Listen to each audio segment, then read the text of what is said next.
Hello everyone, and welcome back to Let's Play Future Cop LAPD. At fucking last, I'm sure you're all thinking. It's time now for our second assignment, which is Zuma Beach. Let's get on down there and find out what's going on. X1 Alpha, this is Central. We have a Code 2 in Zuma Beach. The perp is Xerxes Zeno. You know, the king of designer drugs. His new batch of Extreme Z is killer. Literally. No customer complaints. They're all dead. Exercise extreme caution, X1 Alpha.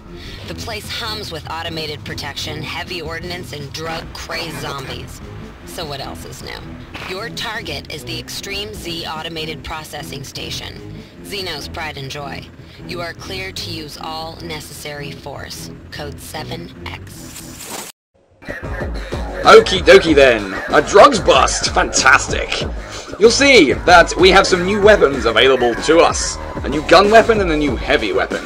The new gun weapon sucks because, while it sounds cool being a flamethrower, this is obviously limited to a very short range in front of your face. So while you can set things on fire, which is great, it sucks. So we're not going to use it. The heavy weapon upgrade, though, we are going to switch to. We're going to change our Hellfire 2000 missiles to the concussion beam, which arguably is the best heavy weapon in the entire game. Yes, we have it already. Woohoo! But the minigun and the mortar launcher will stick as is. Let's go! Find Zeno and dismantle his drug operation. This is probably the shortest level in the entire game. But it also has some of the best music. There's some bad irony to that. Now then, one of the more important things I wanted to bring to light is the fact that I no longer have to use a shitty controller with a shitty D-pad. No, instead I get to use an Xbox controller which has a 3D stick, which is making it rather hard to go into a straight line. Also, drug-crazed zombies with flamethrowers. And they're all turning into blood splatters now! And giant dancing flamingos on top of skyscrapers. This is a perfectly normal world. Oh wow, that's painful. Alright. Zeno's front gate is electronically sealed shut. To get into the electronically sealed shut gate, and I'm not really sure how that works either, but whatever the fuck. Should probably turn back into the mech also. We need to press this switch, which is just through here. Blow up a wall, and it's not actually a switch. I totally lied. It's a small rotating target, which is pretty indiscernible. Let's blow it up! Explosions! To the main gate. Lock system disabled. You popped the lid off that can. And fell into a crevasse. Come on, move, you piece of shit! You chicken-legged robot! Okay, let's just jump out of this problem. Heavy weapon power-up. Fantastic. Not spectacularly necessary, perhaps, but great fun. Because observe! Boom! The concussion beam is just a gigantic laser of death. And with the upgrade like this, it can pretty much one-shot everything. Observe! Even without the upgrade, it's an extremely potent weapon that will take out most targets in 2 to 3 shots, and probably not going to switch it for another weapon for most of the game. The weapon's balance is a little off, the difficulty curve not quite what it perhaps should be in that regard, but what can you do? I'll tell you what you can do, blow up tanks! Nobody likes tanks. Well, actually, that's a total lie. Everybody loves tanks! You should know me by now, viewers. You should know that tanks are my everything.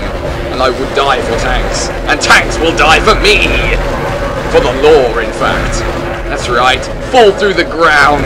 Clip through the earth, you foolish machines. Alright, I'm getting a little bit of the hang of this now. It doesn't... The 3D stick doesn't really work too well for the hover car mode, but for the mech mode it works just fine. And I can tell you right now, I am so grateful to never have to deal with that grotty, despicable little D-pad ever again. Anyway, so the large hiatus is largely irrelevant, and the details don't really interest anybody, so I'm not going to tell you why it happened. Suffice it to say, you wouldn't really care anyway. I'm just lazy, that's pretty much it. Now then, this segment is a little bit of a trap, and also pretty simple to get through. You'll see these giant structures of nondescript, description up here. For some reason they create a weird gravity field in this purple area, stopping you from getting out of it, and producing silver space marines with no helmets. Also, these balls of fiery plasma death, guess what they do on contact? If you said anything other than kill you, then you'd be incorrect, I'm afraid. They don't kill you outright, but they damage you, which is bad enough. The idea is to destroy these little generators, I suppose they would be, on the outside corners with your water launcher. And once you destroy all 4 and kill all its silver protectors, so the gravity field is blarg. That's what it is. It's blarged. It's blarged out of this world and into another through the medium of space travel. Let's all go into space. It is really hard to maintain a straight line. You know what else is hard to do? Remember which way the fuck I'm supposed to be going. I can tell you now. It is not that way, it is this way over here. Narrow walkway, going to fall off and die. Actually, that's not possible because of the railings. Let's enter the barracks area now. It's full of more drug-crazed zombies. Which is locked down again, hence another electronic sealed door. Let's make blood pizza out of everybody we encounter. Also, let's open the door. That seems like a plan too. The circuit breakers are just switches. There's one. Not spectacularly well hidden switches either, I should point out. Oh my god. Rearm my mortar launcher and dance all over your fucking corpses. If you take a drug, this is what will happen to you. You will turn into a fucking zombie with a flamethrower. Actually, that doesn't sound too bad. Circuit breaker 2 deactivated. The flamethrower they have is very similar to the one that you get, in that it'll do a lot of damage to everything right in front of you, but its limited range makes it really not worth taking over the minigun. And then the next weapon that you unlock for the gun hardpoint is a lot better even than that, so I'm just going to skip the flamethrower altogether. What am I doing apart from wandering around and getting burnt to death? Oh yeah, circuit breakers, gotcha. And then there was one, I remember, it's in there. I can be non-retarded most of the time, but right now isn't one of them. Oh no. They're even conveniently numbered for your viewing pleasure, for your convenience. Did I say convenience twice? I think I probably did. What are you going to do? Call the convenience police? They won't arrest me. They won't arrest me. I know them too well. I've got dirt on those guys. They can't do shit to me. I'm untouchable! Plus I am the law, what the fuck am I talking about? You'll see in there is the boss room, but we can't get there yet, for fairly obvious reasons. Okay, time to move on, time to progress. What flag is this? Is this an actual country flag, or is it just a nondescript flag for the purposes of the game? Answers in the comments, and I probably won't read them. But whatever, do it anyway. Do it 20 times, in fact don't, just do it once. Possibly not even then. Here's the way out. You're not walking into walls anyway. Intruder. Summon air support. Okay, this segment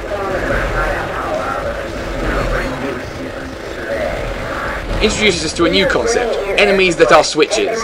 You have to destroy the 3 aircraft that are trying to destroy you right now to open the door ahead of you. There's one. I thought there were 4 originally, but there is in fact only 3. There are also 4 power-ups.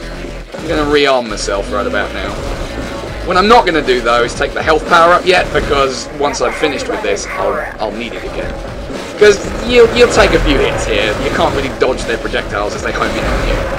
But they don't like powered up concussion beam. Oh goodness me no. In fact, I would be hard pressed to find an enemy in the game that is rather fond of the concussion beam. And then tanks happen. Now what your tanks will do is flip over and clip through the ground, my friend. And explode in a thoroughly primitive fashion, just as all objects did in the early 3D era. Okay, so we've got some slight electrical problems, but these will be solved with a magical shield power-up. And now we are at full again. Let us proceed further into the compound, further towards Xerxes Zeno and his evil drug-peddling ways. Now what you can do here is you're supposed to go this way, and you can just get through that fire if you time it. But if you want to do the level quote-unquote properly, you're supposed to go this way, take a few hits from being on fire, and turn the fires off with this switch.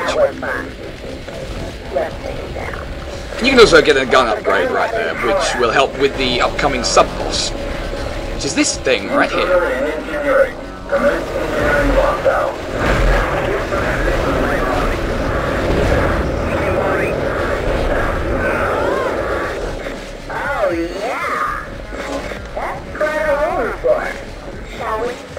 You'll notice that was the quickest mini-boss probably in the entire game, and I managed to run through all the dialogue a little quicker than I was supposed to.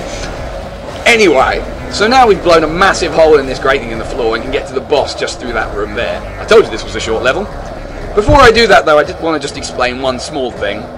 I don't know if I mentioned already, but there are 3 secret weapons in the game that you can obtain. You have to find them in the levels as you play them. But when you obtain them in the levels, you don't actually get an opportunity to equip the secret weapons without starting a different file. And obviously I'm not going to do that, so I'm not actually going to bother to pick up any of the secret weapons, which is a shame because one of them is great. The other 2 suck, but that's a different concern. Anyway, the reason I bring this up now is because one of them is hidden in this very room. If you destroy these tanks, then one of them contains the weapon. You can actually damage and destroy the tanks by walking into them, but it obviously takes a very long time to do that. And as I said, I'm not going to bother. So let's just go fight the boss, shall we? It's the end of the road. Be careful, Alpha.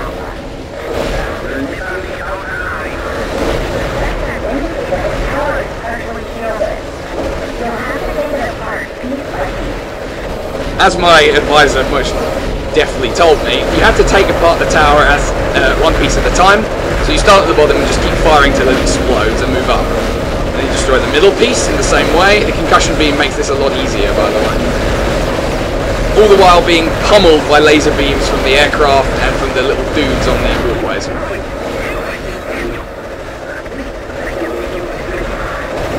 I wouldn't be so sure about that, Mr. Drug Baron, in your Hawaiian shirt in there. You've literally just got to stand still, rotate as he rotates, and shoot, because he isn't actually attacking you at this point. His minions are, but he won't bother.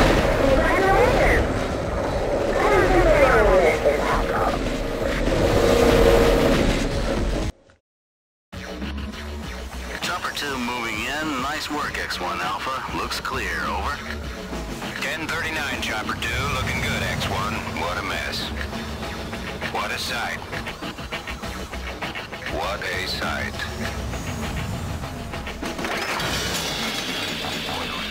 I hope nobody saw that. So as you can see, this game doesn't take itself completely seriously all the time. The next level is where the difficulty curve actually probably starts, because the first 2 levels are so easy as to be laughable. And that level, once I've saved the game, let's do that first, how about?